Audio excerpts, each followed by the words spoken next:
Сайн байцгаана уу? Шинжлэх ухаан таны мэдхүү од мөндөр сууг амтан тайртай монголчуудынхаа амрыг ирэн мэдчилж байна. Амтны ертөнцийн нэвтрүүлэг эхлэхэд бэлэн боллоо.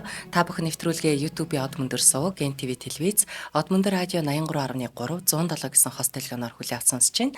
Хөтлөгч Уран Чимэг Цэнгэл баярнаар бэлэн боллоо. Нэвтрүүлгийн хамтран ажиллагчаар хайртай амтандаа хамгийн амттайг, хамгийн чанартайг урайтай мянган найз амтны дэлгүүр, за мөн өв соёл уламжлалаа дээдлэгч оюутлогоо компани дэмжиж ажиллаж байна. За Өдрийн мэнд төргий. За өмнөх нэвтрүүлгээр бид амьтад цөлийн нөгөө хит халуун нөхцөлд хэрхэн амьд үлддэг талаар ярилцж байсан. За өнөөдөр харин яг эсэргээрээ хоёр туйлын эрс хүйтэнд амьтад хэрхэн дасан цогцож аж төрдөг талаар ярилцах болно. За манай гарагийн хамгийн аслагдсан хоёр хязгаар болох хойд туйлын Арктик, өмнөд туйлын Антарктид гэж нэрийдэх цас мосон ертөнцүүд байдаг.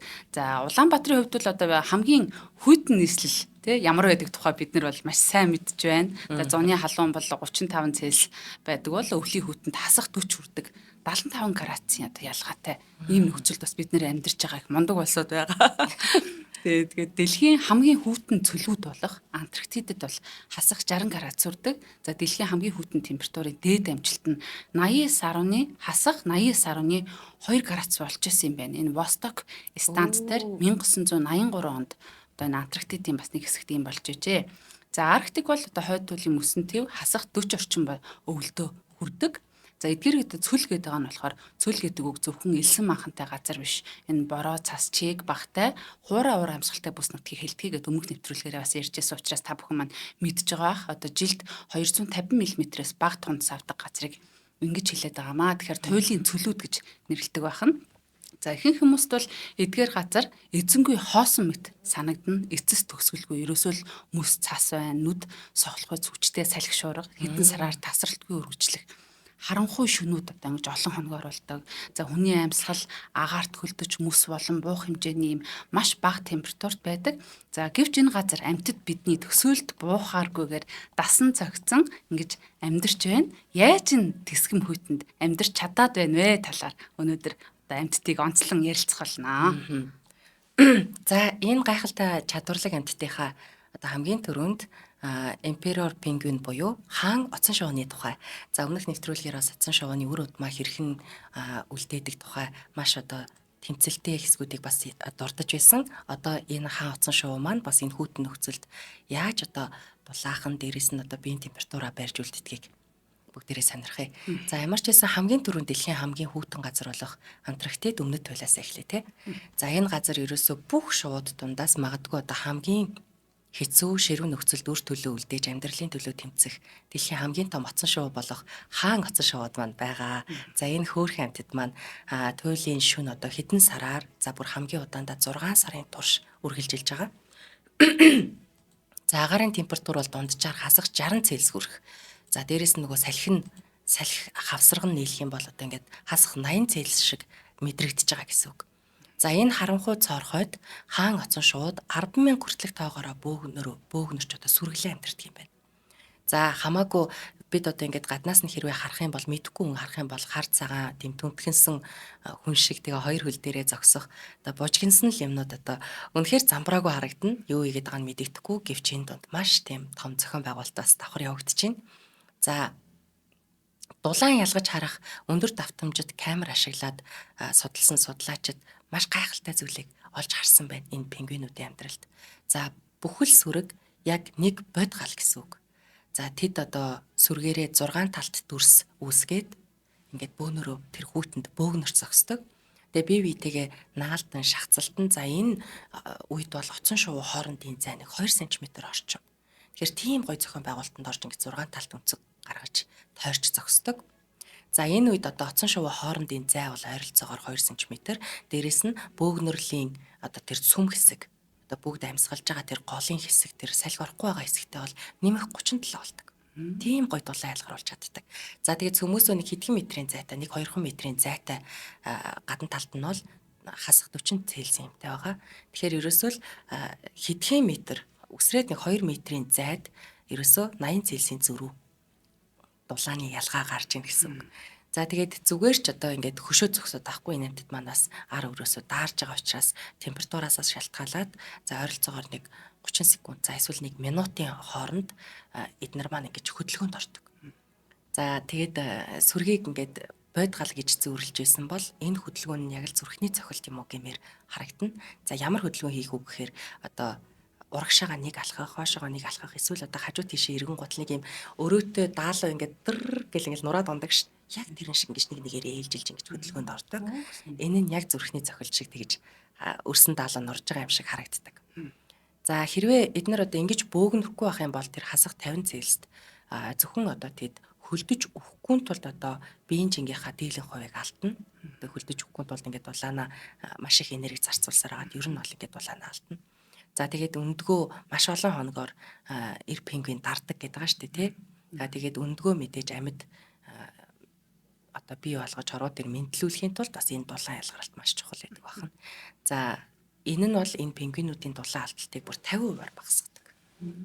Ингэж хөргөн тэмцэж амьдарч байна. Надад тэр нөгөө хексаgon хэлбэр буюу 6 талт хэлбэр ингэж нэгддэг гэсэн чинь бас их сонирхолтой санагдлаа. Байгаль дээр нөгөө бас хамгийн бага энерги зарцуулдаг хэлбэрүүдийн нэг.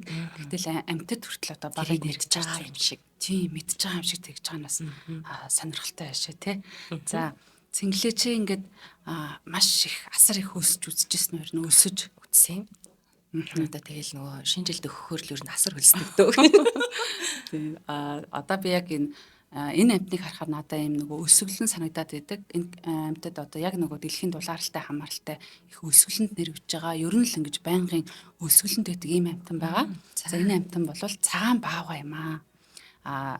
Цагаан баавга бол нөгөө хамгийн том одоо манай дэлхий дээр хамгийн том биетэй махчин амтан гэж байгаа. За эр цагаан баавгын хувьд бол одоо 2.4-өөс 3 м хүртэл одоо тий босоо зогсохоор тийм өндөр одоо сүрлэг том амтны тухай өнөөдөр бид нар ярих гэж байна. Тэгээд том эр баавгын хувьд бас 700 кг хүртэл хүрдэг. Одоо хамгийн томдоо бол одоо 1000 одоо килограмм жинтэй байх одоо хүртэл байдаг. Одоо ийм том амтан байх нь. За дэлхийн хамгийн хойд хэсэгт Антарктидын хөгжвийн мөстөн дээр өөр нэгэн үлэмж биетэн одоо мөрөө үлдээн. За хэдэн зуун жилийн турш энэ инүүт анчтын мөсний хаан гэж өргөмжлөх дэлхийн хамгийн том баавгай цагаан баавгай байдаг. За инүүт анчт гэхэлэр одоо хойд туйлын бүсэд ялангуяа Канада, Гренланд, Аляск зэрэгт ан хийдэг юм анчин хүмүүсийг ан агнуураар амьдралаа залхуулдаг хүмүүсийг хилдгийг. Тэгээд нөгөө далайн хав цагаан баавгай нөгөө валрус элдв ханга загас тэрг бол бас барьж агнадаг ийм хүмүүсийг хэлж байгаа шүү. За тэгээд тэд нар бол нөгөө нэг цасан дээр нохой чарга унжид мөсөн дээр нүх гаргаж хураа мөсөн дээгүүр загас барих юм уламжлалтай хүмүүс бас тэнд амьдардаг байна. За цагаан баавгай нь энэ туйлын тэсхэм хөтөнд гайхалтай ингэж зохилдсон амтаа. За ямар ч пигмент нөсөөгүй тунгалаг үстэй. Одоо хүмүүс бол цагаан баавгайг нөгөө цагаан үстэй гэж боддог штэ тий. Шаргал дуу юу? Яг одоо бас нөгөө бохирдох барих янз бүрийн замаг наалтах зэрэгээр бас тийм ногоон болцсон ч явж идэг л та. Гэхдээ уг өсвөл ерөөсөө юм тунгалаг үс байдаг. Тэгээд нөгөө сахар энэ чинь бас юм яг ингээд нэгээр нь харвал тунгалаг байдаг шүү дээ тий. Давс сахар. Яг байна. Тийм. Тэгээд яг нийтээр нь хийчихэр нөгөө цагаан өнгийг ойлгоод цагаан харагдахтай одоо адилхан. За харин тэр шилэн үсний дор бол ийм нүүрсэн хар арьстай. Ийм амтан хавхар амтан байх нь шүү дээ. Одоо халдсан байсан бол гэдэг шиг тий. Тэгээд Арктикийн энэ багахан нарыг дулаан болгож шингээхийн тулд энэ хавхар арьсныхан дор 11 см-ийн одоо зузаантай өөхөн давхраг байдаг. За 11 см гэхэлэр одоо нэг ийм мухар сөөм гэсэн үг байхгүй юу? Тэгэхээр чи маш ийм зузаан өөхөн давхаргаар бие нь хувчигдсан байдаг одоо ийм өөхлөг амтан байдаг байх нь. За хасах 2 Цельсийн хүтэн ч гэсэн одоо хүтэн усыг анзаарахгүйгээр ингэж дулаан байлгах ийм чадвартай. За тэдний 30 см-ийн одоо өргөнтэй аврах сарвуу гэж байгаа. 30 см гэхээр миний толгойч одоо 20 см гэхээр те дахиад ийм том байх нь одоо сагсан бөмбөгийн бөмбөгнөөс одоо том ийм том савруутай. Тэгэд энэ саруугаараа нөгөө мөсөн дээр шигдэхгүй одоо хөнгөн ингэж 40 км цагийн хурдтайгаар гүйж чаддаг. Энэ бол бас нэлийн хурдан хурдтай орж байгаа. Тэгээд том биетэй амтанд бол тэгээд усан цэлүүр мэт үүрэг гүйцэтгээд 10 км цагийн хурдтай ингэ сэлж чаддаг. За одоо дундаж хүн бол нэг 2-3 км цагийн хурдтай сэлж чаддаг бол энэ одоо маш хурдандаа ингэж тооцогдох хурд гэсэн үг. За гэхдээ тэдний хаанчлал мөстэй нэгт холбоотой. Одоо мөсөл тэдний амьдралыг одоо шийдэж идэг гэсэн үг. Тэгээ мөсөн дундах нүх цоргоноос амьсгаа авахар цухууч буй энэ далайн хавыг мөсөн дунд нүх ухаж оргинож буй амьтдыг өөрөө ч мөн тайван алхаж амрах гэд тэдний амьдралын хамгийн чухал зүйл бол одоо мөс байдаг бахна. За мөс үгүй бол амьдрал үгүй гэж ойлгож болно. За үүнийг харуулсан нэлийн алдартай нэг судлаачийн үр дүн байдаг. Америк улсын биологч Жорж Дүрнерээр удирдуулсан баг эм цагаан байгуун байршил дамжуулагч хүзүүвч зүүн одоо судалсан ба тухайн цагаан байгуун амьдарч буй одоо мөс хайлж амьд үлдэхийн тулд тэрээр 9 өдрийн турш дундаа ямар зогсолтгүйгээр 687 км-ийг одоо задгаа тэнгис тулсан. Юу эндээс бараг одоо хөвсгөл бараг орохын даваа дээр л завсаргүй гүйсэн байна те. Тэр маш хол зайгаа одоо хүзүүч зүсний ачаар судалсны ачаар л энийг мэдж байгаа юм л да. Тэгээ ийм зайд ямар ч идэх уух юмгүй одоо тэр чинь нөгөө мөсөн дээр ангаа барьж иддэг амтэн чинь ийм ямар ч мөсгүй задгаа тэнгист байна гэсэн үг байхгүй юу. Тэгэхээр чи нөгөөтг чи хөрхи хоол ундгүй тэгээ явж ил гэсэн үг. Ер нь зовж байгаа одоо дүр зураг гэсэн үг. Одоо мөсөн тавцан дээрээ дахиж одоо тэ энэ хол зайд явж иж орсон байх нэ. Тэгээ уг аялын дараа биеийн жин нь бол 22% буурсан. 55 кг-аар турж эцэд цуцсан.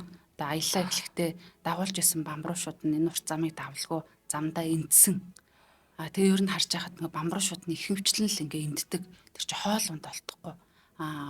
Мөстэй газар байх юм бол хоол олдох магадлал нэг багахан ч болтгоо ингээ нэмэгдэж байгаа. Гэтэл тийм орчинд бол ихэнх бамбруушнууд хөрхий энддэг. Тэгэд энэ түүх нь хүзүүшлэгдсэн азгүй байгуунд л болоод өнгөрсөн явдал бол ерөөсөө биш. Одоо маш түгээмэл юм асуудал байдаг. Одоо тарах сайн авч чадаагүй бамбруушнууд байтугай одоо бүр томчууд нь хүртэл яг ингэж өсвөлөнгөөр маш олноороо хөгж байгаа тохиолдол яг одоо дэлхийн нийтдээ одоо хойд тулд болж байна гэсэн үг. За хэдий юу ч хийдэлгүй 8 сарын турш хүртэл явах чадвартай. 8 сар гэдэг бас урт хугацаа байгааз Амар урт. Тэгээ мөс хайлтаас болж ангуулчлахтаа зарцуулж буй энерги эзэн хоолноосоо нөхөж чадхааргүй бүр болоод national trap гэж нэрлэж байгаа юм л да. Энергийн хасах баланстай юм өсвөлөнд нэрвэгдэж байдаг. За хүний буруу үйл ажиллагаанаас үүдэж төрөсөж буй уур амьсгалын өөрчлөлт нь хичнээн олон жил энэ мөсний хаан цолыг хүртээд байсан цагаан баавгай энэ амьтад дасан цогцох хугацаа олголгүй одоо ингэж огцом дэлхийн дулааралтай холбоотой ингэж байдаг. Тэгээ харж байхдаас олон газар ингэж амьдарч байгаа цагаан байгуунууд нөгөө хог мог ухт юм уу? Цагаан байгуу гэж бид нар чинь нөгөө шүтэл гой баримл янз бүрийн босгоцсон тий ном өмнө дээр хөөрхөн цагаан байгуу байж байдаг болтол яг үндэ бол цагаан байгуу амьдрал яг одоо нэг юм хог мог ухсан тий эсвэл өсвөлж юм те. өгөж байгаа яг энэ цаг үе байгаа. Тэгээ цагаан байгуу энэ чадрыг бол өндөр түвшний физиологийн дасан зохицол гэдэг нөгөө 8 сар хоол унд идэхгүй явж байгаа энэ чадварыг хэлж байгаа. Яст мэлхий бол бас 2 жил одоо хоол ундгүй байж чаддаг нөгөө өөрийнхөө метаболизмыг хурцгаж ударсах юм чадвартай бас мундаг амтан байдаг. Тэгэхээр нөгөө өөхлөг амтан гэдэг өмнө ярьжсэн өөхний асар их нөөц байдаг учраас энэ цагаан баавгай энэ зуны уйлдралд ан хийж энэ далайн хавны өөхийг их хэмжээгээр идэж хоримтлуулдаг учраас одоо энийгээ буцааж шатаах замаар ямар ч байсан 8 сард одоо жамгийн дээд хугацаа тий юм идэхгүйгээр ингэж явж чаддаг байх нэ. За сонирхолж хэлэхэд хамгийн удаан одоо юм идэж чадахгүй байдаг амтан хэр удаан юм идэж чадахгүй байдаг гэж та бүхэн манд бодож байна. Чам таамаг байна уу? Гээ би бүр 8 сар дээр л өөрөө шоконд орчлоо. Нэг юм хөөхөн бүр харааж одоо махчин амтан гэлтгүй ингээд хайр хүрмээр тэр зулцгнууд нь амар хөөрхөн тий. Амар хөөрхөн амтд үлээ тий. Тэгээ зулцгнаас адилхан тэгж удаа юм иддэг юм баг. Ямар удаа хугацаа вэ? Тэгээ хөөрхий тэгээд ямар сайнтай үлсвэлэнгөр л үгсгэж байна л та. За хамгийн удаан юм идэж чаддгүй байна. Чаддаг амтан бол энэ тардиград гэдэг одоо нэг 0.3 мм-ийн тэ шахуу юм дунджаар нэг ийм хэмжээтэй амтан байгаа. 10-аас 30 жил болдог одоо өхөж өгдгөө, өлсөж өгдгөө нэг агаараар хооллоо юм уу? Ийм амтан байдаг зэрэг сонирхолж хэлж байгаа. Хөөрхөн юм бэ. За эхний хамтран ажиллагчаа танилцуулаад үргэлжлүүлье. За манай хамтран ажиллагчаар өв соёл уламжлалаад эдлэгч оюутлогоо компанид дэмжиж ажиллаж байна. Тэгэхээр оюутлогоо компани маань уул уурхай үйл ажиллагаа явуулахаас гадна одоо боловсролын салбарт хөрөнгө оруулж одоо маш их өөрсдийн одоо хариуцлагын хүрээнд маш их үйл ажиллагаа явуулдаг. 2010 оноос гэхдээ л одоо ерөөсөө дэлхийд өрсөлдөх ур чадвартай мэрэгчлэтнүүдийг бэлтгэх зорилгоор 1130 гадаад дотны сургалтын тэтгэлгийг одоо бас амьдралаа дөнгөж эхэлж байгаа энэ оюутан сурагчид маань олгосон байна. Тэгэхээр энэ оюутнуудад итгэлэг олгоно гэдэг бол ерөнхийдөө хамгийн үр өгөөжтэй, их орондоо буцаад ирэх боломжтой, барилгын юм хийж байгаа хамгийн сайхан өрөнгө оруулалт юм уу гэж бодож байна. Тэгэхээр оюутлогын компани бас дээрэс нь Монгол орны өнцөг болон бүрт эерэг нөлөөллийг бий болгож ажиллаж байгаа. За энэний тод жишээнүүдийг бид бол маш ихээр мэднэ. Жишээ нь одоо нөгөө хариуцлага гол урхаа улмаас ингээд нөхөн сэргэлт хийхгүй орхигдсон тийм газрууд тийм газруудад 100 сая мод хөтөлбөрийг хэрэгжүүлээд ажиллаж байна гэднийх. За тэгээд ер нь говьор явж байхад оюутлогын бүтээн байгуулалтууд хэдэн тэрбумаар хэмжигдэхгүй юм байл л дээ. Одоо бизнес эрхлэгчдэд олгосон жижиг дунд үйлдвэрлэлийн зээлүүд, дээрээс нь хамгийн гол нь монголчууд биднийг одоо дэлхийд таниулж байгаа гайхалтай тийм динозаврын олдвор олдсон газрууд, за эсвэл одоо бүрэн устж үгүй болоогүй сүм хийд дугнуудыг сэргээн засварлах бүр тохиолол хүртэл суулгацсан тий. За аль болох байгаа юм одоо удаан үлдээх зорилгоор одоо тэр чин л аялал жуулчлалыг Монгол руу татж байгаа юмнууд тий. Тэр болгоныг маш гоё хайрлж хамгаалсан байдлыг харахад оюутлогын орол бүр бахархаж байлаа. За мөн усны нөөцийг хамгаалах, доктортой хэрэглээг бий болгох зорилгоор усны хэрэглээний шилдэг шийдлийг тодруулах юм шалгаруултыг оюутлогоо 2 дахь жилдээ санаачлаад явуулж байна. За усны салбарын судлаачид болоод одоо нэвтрүүлэг үзэж байгаа усны хэрэглээндээ дэвшилтэд дарга техник нэвтрүүлсэн байгууллага байж болно, бүр хувь хүнч байж болно, ийм хүмүүс маань энэ шалгаруулалтанд нь оролцох бүрэн боломжтой. Тэгээ та бүхэн маань оюутлогын компани аль бие ёсны цахим хуудасаар бас мэдээлэл дэлгэрэнгүй авч болох юм шүү. Тэгээ дэмжиж ажилдаг өв соёл уламжлалаа дэдлэгч оюутлогын компанидаа баярлалаа. Маш их баярлалаа. За би бас нэг хөөрхөн амтныг ярина. Бид нар Google-ийн кинон дээр за эсвэл одоо цүнхнээсээ зүүдсэн дэвтрэн дээр зураг нь байгаа unicorn гэж амтныг мэддэг те нэг хөргөн ганц ивэртэй. Тэр амтан яг бодитоор амьдрал дээр байдаг болов? Байхгүй даа гэж. Харин байдгүй юм байна. Бид одоо ерөөсөө ийм unicorn гэж юм ганц ивэртэй морийг бол байгаа юм шиг яригдсан түүх ямар амтнаас олбатайг одоо хамтдаа мэдгэж байна. Бас л одоо хүүтэн энэ бүст тэмцэж амьдардаг нэгэн хөөрхөн амтны тухай. За наарвал буюу туйлын ганц ивэрт. За энэ туйлд одоо бүх амьдрал бас мөсөн дээр өрнөд байхгүй. Тэр туйлын мөсөн доор нууцлаг үлгэр домгийн амтан гэмээр одоо тэнгисийн ганц ивэрт ийм духан дундаа мушгирсан ивэртэй жижиг биет халим амьдарч байна. Маш хөөрхөн. За бусад халим усан гахаа шиг өсөрч цогчоод идэггүй, гарч ирээд идэггүй, хүнтэй холбогдогдоод байхгүй. Ер нь үлгэр домог одоо кинон дээр Google-ийн кинон дээрээс ч бид энэ амтныг айгүй цөөхөн хардаг те. Дуу чимээ гаргадаггүй, сүнс шиг амьдардаг ийм амт юм байна. За 1970-аад онд анх одоо Инуитийн анчид энэ нутгийн анчид эрдэмтдтэй хамтарсан судалгаа хийх хүртэл хин ч одоо ийм амтан байдаг эсхийг мэддэггүй хэдэн зуун жилийн турш одоо сэг зэмэн ч юм уу те олдох үед яг юу вэ гэдгийг ойлгож чаддаггүй байсан. Тэгэд одоо еврей нь болохоор юуг нь ойлгож чадахгүй, юуг нь ч ойлгодоггүй ингээ гайхаад л байдаг байсан байна. За тэгэд Европын дундад үеийн хаадууд одоо Гренланд, Исландын хөвөөнд урсаж гарч ирсэн одоо юм өрмөц мушгирсан ивэр ч юм уу юу ч юм те ивэр гэхэд арай зөөлөн ч юм шиг тийм хатуу биш ийм зүйлийг одоо домгийн ганц ивэрт морины ивэр гэж итгээд за тэгээд тухайн үед энэ халмыг хүмүүс ерөөсөө төсөөлөөгүй тэгээд зарим түүхэнд одоо цагаан морьтой сольж ганц ивэртэй амтан гэж тэр одоо морины ивэр юм а гэж ингэж домог мэт яригдсаар хагаад энэ нь одоо бүр одоогоор бидэнд байгаа юм шигээр хүүхдүүд бол байдаг л гэх бах ингэж үлдсэн байна. За тэгээд энэ цаг үед амьдарч ирсэн хүмүүс 70 амтан болгонд одоо газрын ижил төстэй бас нэг хувилбар хамтрагч ч юм уу нэг төрөл зүйл нь байгаа гэж одоо итгэдэг байсан юм байна. Ер нь. За тийм болохоор 71 ивэрт буюу одоо Норлыг олсон нь хойроо газрын нэг ивэрт ч гэсэн нэг газар байгаа бид л мэдэхгүй байгаа болохоос гэдэг нотлохоо гэж өөрсдөө бас үтсэн байна л да. За ингээд нэг ивэртийн домог ингээ оргилдоо үрж байгаа. Тэгээд Норлын соёо бүр алтнаас үнэтэй болсон тэр үедээ баян чинэлэг хүмүүсийн одоо нэр төрийн баталгаа, бэлэгдэл болсон байна. Тэгээ нэгдүгээр Элизабет хатан хүртэл одоо Эрдэнэсийн сандаа домгийн энэ ганц ивэрт морь байдаг гэсэн баталгаа олгоод энэ иврийг хадгалдагч байсан байна.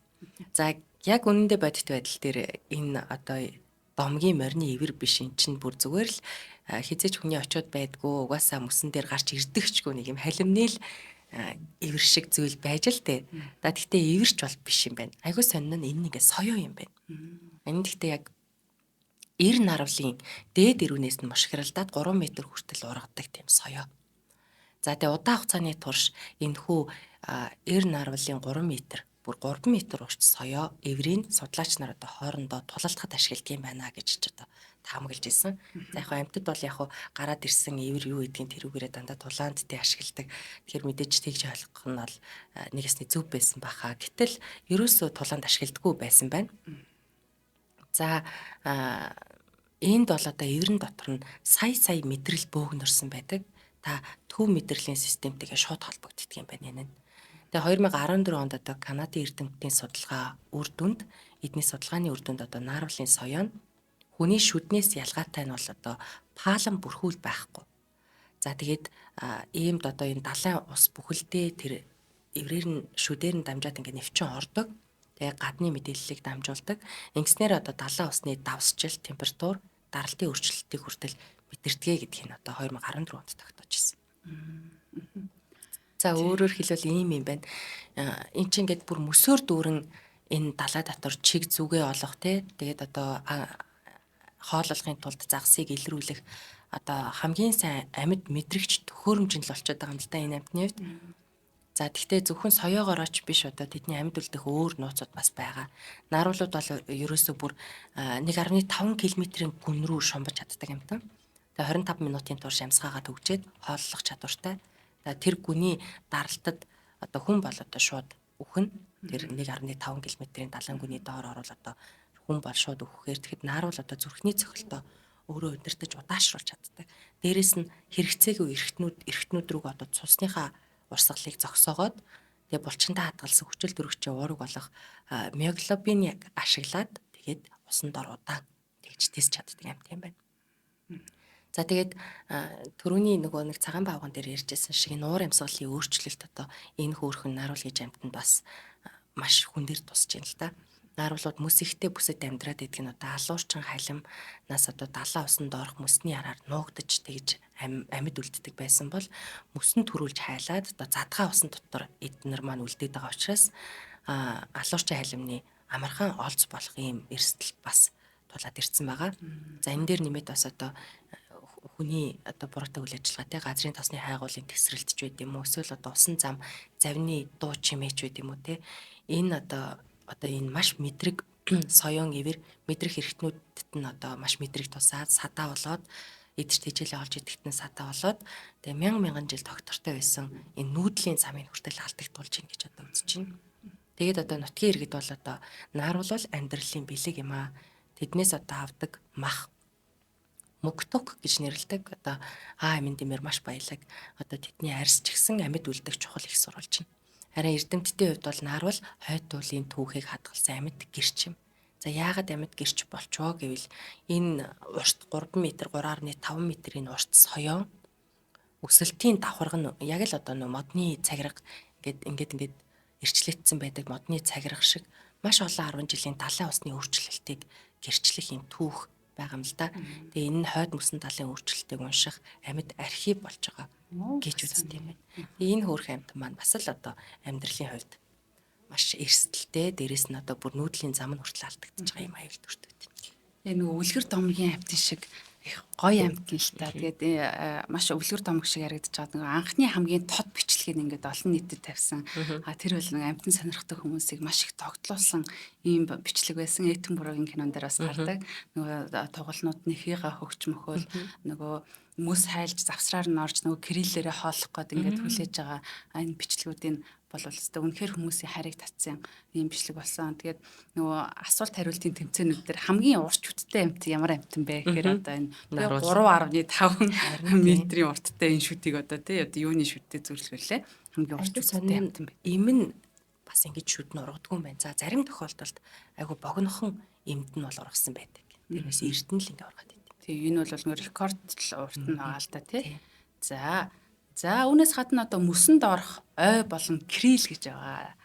Крил гэдэг одоо олон амьтныг бас амьд байхад нь тусалдаг одоо ийм зүйл амьтан байна. За мөсөн ертөнцийн хамгийн жижигхэн хэрнээ хамгийн агуу одоо амьд үлдэгчд бол гадаад төрхөөрөө жирийн нэгэн жижигхэн сам хорхоотой төстэй Антарктидын крил гэдэг. одоо манайхан бол нөгөө нэмэлт болгоод витамин маркер ингэж их ууж хэрэгэлдэг, крилний тос энэ гэж хэрэгэлдэг те. Тэгээ мөсөн ертөнцийн хоол тэжээлийн гинжин хэлхээний тулгуур болсон юм зүйл байдаг.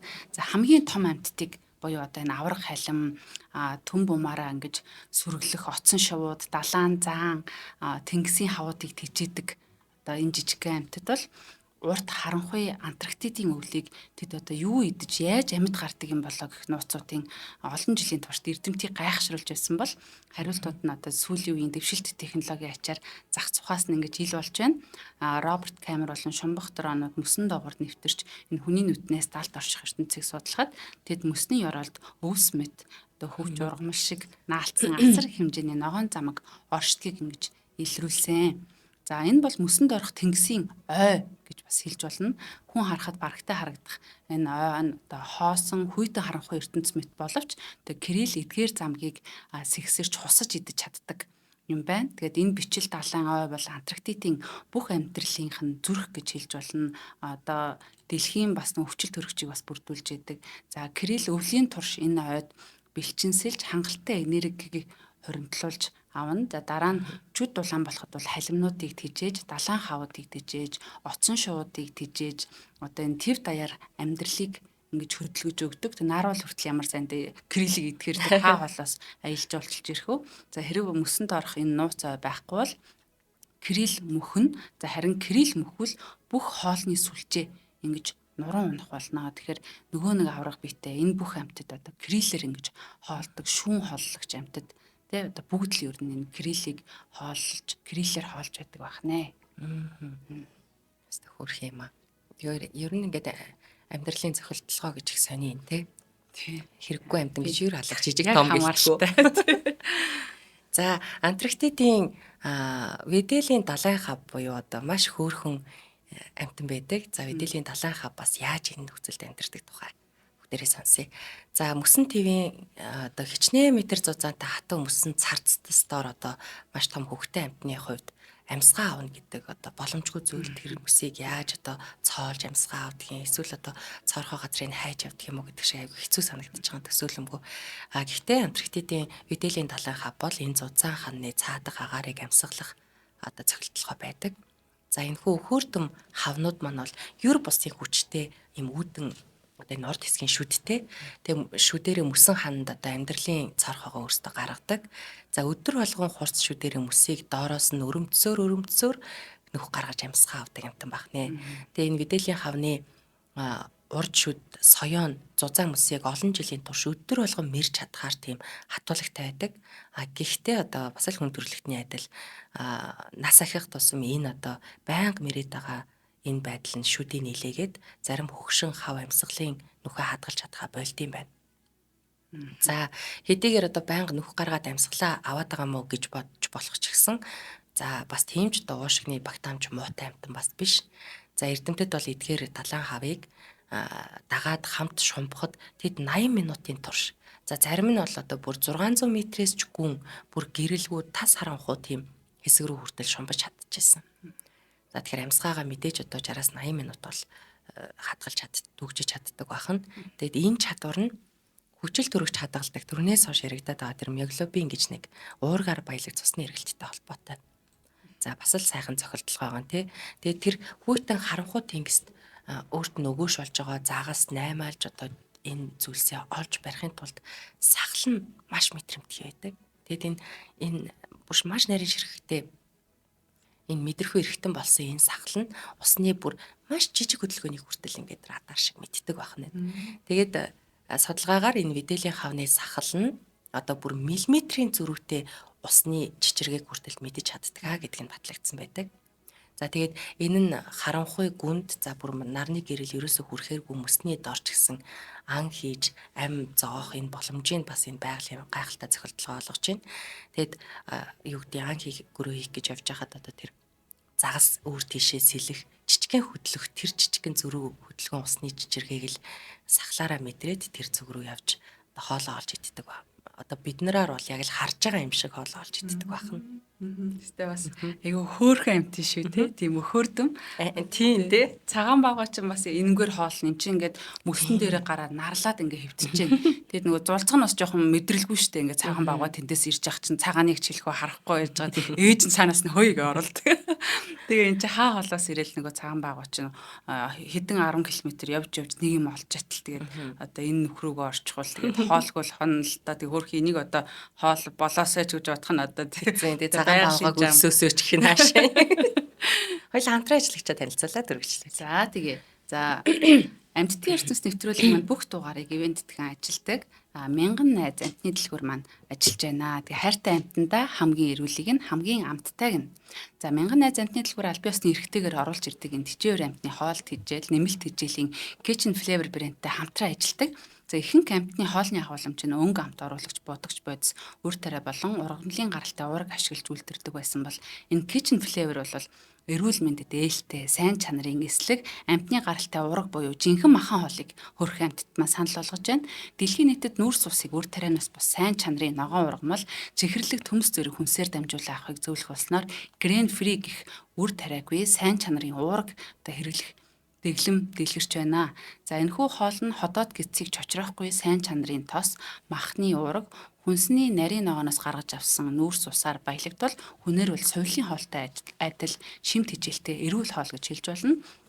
За үүн дотор бол одоо жишээ нь муурны гоо сайхны хоол гэдэг байгаа. Бас нэг гоо сайхан шаарддаг муур энэ төр гэдэг дотор айгүй олон төрөлтэй гоёлын муурч гэж ах шиг тий. За тэгэхээр одоо бөөр шийсний замын өвчлөөс урьдчилан сэргийлэх хоол, насан турш муурны хоол, зулцхан муурны хоол, за гөлгөний хоол, насан турш нохой, бага үлдэр нохой, Антарктид гэрэл насан туршид дунд олон том үлдрийн нохой гэсэн маш олон сонголтуудтай нөгөө ховор төрлийн амьтанд хичээдэг хүмүүс бас яг нөгөө тохирсон хоолыг биш за нохооных лимчин гэнтэргээд бас авчих үе байдаг. Тэгтэл яг нөгөө тухайн үйлдвэр болгонд бас зориулсан хоолууд нь авах гэрэс олддоо тохиолдол байдаг. Тэгэхээр та бүхэн маань Facebook дээр Kitchen Flavor Mongolia гэж латинаар бичээд дагаад аваарай. Тэгээд яг таны амьтанд таарсан хоол нь байна уу эсгийг бас үзээд болж байвал хөргүүлээд аваарай. Холбогдох хугацааны дугаар нь 7749 тэг 8 тэг 8 93 тэг 5 тэг 8 тэг 8 гэсэн байна. Тэгээд хөөрхөн хайртай хөөрхөн амьтд маань бас хамгийн эрүүл боломжийн үнэтэй юм гоё хоолоотыг санал болгож яадаг танаа байгууллагт маш их баярлалаа. Дээрээс нь амьтдтай хоолны савлгаа нөгөө 1.5-аас 10 кг хүртэл савлгаатай байгаа юм билээ. Нэг мөсөн ихээр наваад хэрэглэх юм тийм шүү дээ. Томоор нь авчихаар бас их амар байдаг. Байгалангуй нөгөө илс мэлсээ чинь. Тийм тэгэл 10 хэдэн килограмм илсээ чи авчихаар бас өргөж дийлэхгүй аягүй хэцүү байдаг. Тэг хүргэл дээр авчихаар аягүй амар хүнд юм уу та. За дараагийн ярих хамтан бол энэ Арктикийн хараалаа гэдэг шувуу байна. Латинаар бол одоо Арктик тэрн гэж байдаг. Энэ одоо маш харахад нэг энгийн нэг шувуу шиг боловч маш олон онцлог талуудыг агуулсан амтан байна. Арктикийн хараалаа бол амьтдын дундаас хамгийн хол нүүдэлдэг жинхэнэ аялагч шувуу. Тийм гэн бүр. Одоо зөндөө олон одоо шувууд нүүдэлдэг шувууд байна те. Тэднийг бол хол хаяна. За энэ жижигхэн шувуу ердөө 100 граммын одоо жинтэй маш хөнгөнтэй шоколадны нэг хавтангаас ч хөнгөн юм жижиг амтан. За гэвч жил бүр дэлхийн хамгийн хойд хэсэг болох Арктикаас хамгийн өмнөд хэсэг болох Антарктид хүртэл нисээд дахин буцаад ирдэг. За энэ аялал нийтдээ бараг 70,000 км-ийн замыг туулдаг. 70,000 гэдэг чи юу вэ? Монгол улсын зүүнээс баруун хүртэл 2300 илүү те. Тийм байдаг гэж бодоход энэ бол одоо маш хол заа юм. За хараалаа 30-аас дээш жил амьдардаг ба за амьдралынхаа турш нийтдээ 2 сая км-ээс ч илүү одоо замыг туулсан байдгаа. Энэ бол дэлхийн сар хоёрын хооронд 3 удаа очиод буцаж ирэхдээ одоо тэнцэх зай гэсэн үг юм байна. Одоо агаар мандал нь болдог бол сар маран дээр зүгээр төвөггүй очих нь л те. Тэгээд дэлхий дээрх өөр ямар ч амтан одоо ийм хол нүүдэл хийдэггүй гэдгээрээ их онцлог. За хараалаа жилд 2 одоо зуныг үздэг цорын ганц амтан гэж бас хэлэгддэг. Тэгээ Арктикийн хараалаа шулуун замаар ер нь бол нисдэггүй харин далайн урсгал салхины чихийг ашиглаж том нумархай тойрог маягийн замыг ингэ сонгодог. Ингэснээр тэд эрч хүч энерги хэмнээд замдаа одоо хоол олоход илүү амар байдаг. Гэхдээ эдгээр чинь нөгөө буудалч нөгөө хоолдггүй одоо нисэх замдаа хооллоо явдаг гэж байгаа байхгүй юу. Тэгээ нисэх замдаа хоолно гэхээр энэ чинь ямар цүнхөө өрөө явж байгаа ш тий. Яаж хоолдгийг гэсэн чинь яг нөгөө заримдаа далайн малаар ойрч ирэнгуйтаа далайн одоо яг усан дээр байгаа амьтдуудыг буухгүйгээр ингээ шүүрээ. Шүүрхэд энэ 100 г амт юу л идэж шалаад ч тий нэрээ тийм ээ. Харин тийм бас хоол хүнс нь гайгүй бага байдаг байхгүй юу. Тэгээ хамгийн сонирхолтой нэм хол замыг жил бүр баг одоо алдаагүй олоод очтг нэг сонио одоо яг л явдаг замаараа яваад байна те. Энэ нь тэдэнд хид хідэн байгалийн хэрэгслийг зэрэг ашигладагтай холбоотой байна. За үүний нэг нь бол мэдээж нар өдрийн цагаар нарны барилыг ашиглан зүг чигээ тодорхойлдог мэдээж. Нар тэнгэрт хэрхэн одоо хөдлөхийг хараалаа нарийн мэддэг учраас нислэгийн чиглэлээ нараар одоо барагцаалж зүг чигээ авдаг. За мөн оддыг хардаг гэж байгаа. Шөнийн цагаар тэнгэрийн оддын дүрс байршлыг ашигладаг. Эртний далаачид нэг оддоор чигээ олдог байсан шиг хараалаач гэсэн одоо оддыг газрын зураг болгон ингэж ашигладаг байсан юм одоо орон чамтай юм байна. За нэмхэн их хичээтэй нэг дэлхийн сорон завран гэдэг байгаа шүү дээ. Тэгэхээр хараалаан бид маш нарийн юм соронзон мэдрэгч байдгийг эрдэмтэд бүр тогтоосон. За үүний ачаар дэлхийн соронзон орныг мэдэрч одоо тэнгэр бүрхэг байхад ч гэсэн тэ чиглэлээ алдахгүй ингэж олж чаддаг байх нэ. За нэмэх нь газрын хэлбэр ба үнэр гэж байгаа юм. Үнэр тий. Тэгээ эргийн ойролцоо нисгтээ газрын хэлбэр дүрс болон одоо энэ тэнгисийн агаарт би үнрээр ч гэсэн одоо замаа тодорхойлдог буюу одоо бүхэл мэдрэхүүгээ одоо зэрэг ашиглаж мэдээж одоо тэр зам зайгаа болдог байх л та тий. Йоо, яста нөгөө жижигхэн бийд баймгүй яасан их хүчин чадалтай амтан бэ. За энэ би бүр яагаад ингэж хол нүүдэлтийн болоо гэж бодсон л доо. Ийм жижигхэн амтан байгаад байгаа шүү дээ тий. Гол шалтгаан нь ерөөсөө амьдралын ашигтай нөхцөлийг л хайж ингэж нисэх энэ амтанд шаардлага байна. Хараалаа одоо хоол хамгийн их байдаг, өдөр шөнө хамгийн урт үргэлжилдэг хоёр газрын хооронд л одоо шөнийг үзэхгүй тулд яваад байна тий. Арктикийн 100, Антарктидын 100 ингээд амжаад яваад байна. Хооронд л амьдарч байна. Ингэснээр баг одоо нүүдлийн үеэс бусад бүх амьдралынхаа туршид нарны гэрэлтэй хоол элбэг газрыг өнгөрөөж байгаа юм жижигхэн жаргалтай амтын юм байна. Тэгээ өнөөдөр дэлхийд дээрх бүх амьтадтай харьцуулах юм бол хамгийн олон цагийг нарны гэрэлд өнгөрөөдөг амтан бол энэ Арктикийн хараалаа юм байна. Оо за. Тэгээ бүр харахад ч хөөрхийн хараалаа гэж одоо хөөрхөн нэр юм аа. Тий. За дараагийн амтан бол ice fish гэж амтан байгаа. За та өөрийгөө одоо энэ Антарктидын мөсөн төвийн дор хүүтэн далайн усанд шумбаж байна гэж төсөөлөөрэй. Одоо температур нь бараг хас 2 градусын одоо тийм хэмтэй байлаа гэж далайн усны хөлдөх цэгээс дөнгөж доогуур одоо тэг градусд ус хөлдөг бол тий хас 2 гэдэг чинь ямар байх вэ? За ихэнх амьд биет ийм орчинд удаан тисч чадахгүй. За хүн бол одоо хэр удаан тисдэм байгаа нэ. За гэвч энд онцгой нэг амтан оршин байдаг нь ice fish бол үүндээ одоо бүр дасан зогцсон тий ямар ч асуудалгүй амьдардаг байх нь. За энэ загсыг анх харахад шууд өөр гэдэг нь мэдэгдэнэ. За арьс нь баг ингэж тунгалаг өнгөтэй, зарим нь бүр цавир цагаанд өнгөтэй байдаг. За хамгийн гайхалтай нь түүний цус. Одоо эрдэмтэд түүнийг судалсан чинь үнэхээр бас доторх нь тий цус нь бол маш өөр байсан. Ихэнх амьтдын цус ягаад улаан байдаг вэ гэхээр учир нь бидний бол ихэнх амьтдын цуснд нөгөө гемоглобин гэдэг уурга байдаг. За энэ уурга нь бол төмрөөр баялаг. За төмөр нь яадаг вэ гэхэлэр нөгөө хүчил төрөгчтэй холбогдоод хүчил төрөгчийг биеэр зөөдөг төмөр байгаа учраас улаан өнгөтэй байдаг тийм ээ. За хэрэг биднээс гемоглобиныг авчих юм бол бид ерөөсөө шууд үхнэ. За гэтэл ice fish-ийн хувьд бол цус бараг одоо ус шиг юм тунгалаг өнгөтэй.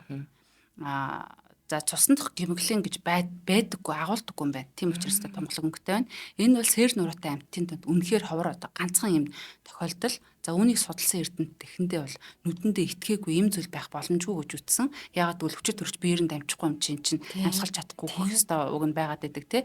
За гэтэл ямар учир байсан гэхээр хэрэг гомглогийн бол хүчил төрөгчийг яаж тээвэрлэх вэ гэдэг асуултыг одоо судлаад маш юм сонирхолтой зүйл олж мэдсэн. Антарктидын хүүтэн усанд хүчил төрөгч маш их уусдаг. Оо за тийм. Тэгэхээр усны температураас шалтгаалаад одоо хүчил төрөгч хэр зэрэг байдаг вэ гэдэг нь бас хамаардаг бахан тий. Одоо дулаан усанд байдаг загаснууд тэгвэл одоо хэрэг хүчин чармаалт гаргадаг гэдэг шиг. За одоо өөрөөр хэлбэл агаар багтай халуун устай харьцуулахад энэ ус бол одоо хүчил төрөгчөөр маш элбэг байдаг байна энэ хүүтэн ус. Яа энэ бүр өстой сонирхолтой. Шинжлэх ухааны маш гоё мэдээлэл явж байна. За ice fish-ийн зүрх бол маш том байдаг. Одоо нэмэх нь дан ганц усан тийм байлаа гэдээ бас амьд байхгүй тий. Зүрх нь маш том, бусад загаснаас илүү хурдан хүчтэй цохилж хүчил төрөгчөөр баялаг цусыг биеийн одоо бүх хэсэг рүү шууд ингэ шахдаг. За тэдний судас маш өргөн ингэснээр хүчил төрөгч цусаар хурдан тархдаг. Биеийн хэмжээ нь том боловч хөдөлгөөн удаан, бодисын солилцоо бага, ингэснээр хүчил төрөгчийг одоо маш хэмнэлтэйгээр ингэж ашигладаг байх нь. За гэвч энэ зөвхөн тэдний нөгөө амьд үлдэх нэг хэсэг жинхэнэ эд шид нь тэдний антифриз буюу хөлтөлтөө сэргийлдэг ураг агуулсан байдаг тий. За зарим амьтад бол нөгөө хөлтчгөө 100 болохоор бас босоод ирдэг мэлшин энэ байдаг тий. За энэ шиг бас антифриз гэдэг агуулдаг байх нэ. За энэ уураг бол өвөрмөц бүтцтэй ийм мөсөн талстуудыг бүр одоо тийм маш бичил байхад нь бүрхэж ингэж барьж авдаг. За хэрвээ нөгөө хүний цуснд нэг ямар нэгэн таст үүсгэл юм бол бас үхэлд хүрдэг тий. Одоо нөгөө харуулт юу гэдгийг гэтэл энийг бол ингэ бүрхээд авдгийн байна. Тэгээд тэдгэрийг томрох эсийг гэмтэхээс сэргийлдэг. Үүний ачаар тэд одоо 2 градус орчим температуртай усан ч гэсэн хасах 2 градусын штэ температуртай усан ч гэсэн ямар ч тайван асуудалгүй ингэ сэлж чаддаг байх нэ. За сонирхолтой нь эрдэмтэд энэ антифриз уургийг хүн төрөлхтний ашиг тусад оруулах гэж одоо бол судалж байна. Яг судалмаар санагдсан юм аа. Одоо хүмүүс ч нөгөө хөлтчүүл судлуулмаар гэдэг шиг. Тийм одоо нөгөө элдв гаргийн колом бол элдв юмдаа л ашиглаж болох уу тий судалж байгаа тий. Тийм. Тэгэхээр ургамлыг хүүтний гэмтлээс хамгаалахад ашиглаж болно. За ингэснээр тариалангийн ургац хүүтэн жавар цүүтгэхээс сэргийлж одоо 100 зэрэг гамшигын нөлөөг бууруулах боломжтой гэж үзсэн байна. За анагаах ухаанд эргэтэн болон эдийг хөлдөөн хадгалахад гисгэх үед нь гэмтээлгүй байх одоо хэрэгжилж болох юм байна гэж үзсэн байна. За энэ нь эргэтэн шилжүүлэн суулгах салбарт хувьсэл бүр хийх боломжтой хүн төрөлхтний одоо хийж чадахгүй байгаа олон зүйлийг шийдэх одоо юм мундаг ураг байдаг бахан. Өөрөөр хэлбэл Антарктидын жижигхэн загсыг аврах энэ ураг нэг өдөр хүний амийг ч гэсэн одоо аврах ийм одоо алтан шинжлэх ухааны мэдээлэл гэсэн үг байх нэ. Ямар гоё юм бэ. За одоо дэлхий дээр цагаан цустай амьтан байдгүй гэвэл ice fish гэж хэлж болох уу? За болно доо. Ямар хөөрх юм бэ. За ер нь бид ингээд өнөөдөр бас туйлын ертөнцийн гайхалтай нэгэн хэсгийг хамтдаа сонслоо тийм ээ. Пингвинүүдийн бөөгнөрөлд дулааны долгион яаж одоо зүрхний хэмнэл шиг цорайтаж нэгч дэгдэхийгээ хөлдөөж орхилгүй амьдрал үзүүлж байгаа. За тэгээ нааруулын домогт соёо үлгэр биш мөсөн дор амьд үлдэхийн тулд одоо нууцлаг мэдрэгч нь болохыг харууллаа. Дээрэс нь одоо маш олон хөөрхөн амьтдын амьдрах чадвар болон бидэнд ямар ашиг тусаа өгч болох талаар гайхалтай шин чанаруудыг хамтдаа сонслоо. Тэгэхээр энэ бүх түүхүүд ерөөсөө нэг зүйл рүү биднийг хөдөлж байна. Туйлын ертөнц бол амьдралын хамгийн хүнд шалгуурын талбар мэдээж энд амьдрахын тулд маш их энерги зарцуулж байна. Гэвч хамгийн жижиг одоо крилээс ахуулаад хамгийн сүрлэг ангууч хүртэл бүгдээрээ л нэг дуугаар нэг чухал зүйлийг өгүүлж байна. Энэ бол амьдрал дэлхий дээр хизээд хаанч бууж өгөхгүй үргэлжилж байна. Тэгэхээр энд ч ихсэн амьтад амьдарсаар байна тийм ээ. Бид нар ч гэсэн одоо дэлхийн хамгийн хүйтэн нийслэлд амьдарсаар байна. За нэвтрүүлгийн хамтран ажиллагчаар хайртай амьтанда хамгийн эрүүлийг нь хамгийн амттайг нь мянган найз амьтны дэлгүүр болон өв соёл уламжлалт дэвтлэгч оюу толгой ивентдгээ ажиллалаа. Нэвтрүүлэг NTV, Одмондор радио 83.3 болон 107 гэс төлгөөнөөр та бүхэндээ хүрлээ. Хамтайсан үзэг сонсогч болон зэнгэлтэй маш их баярлалаа. Дараагийн дугаараар уулзъя.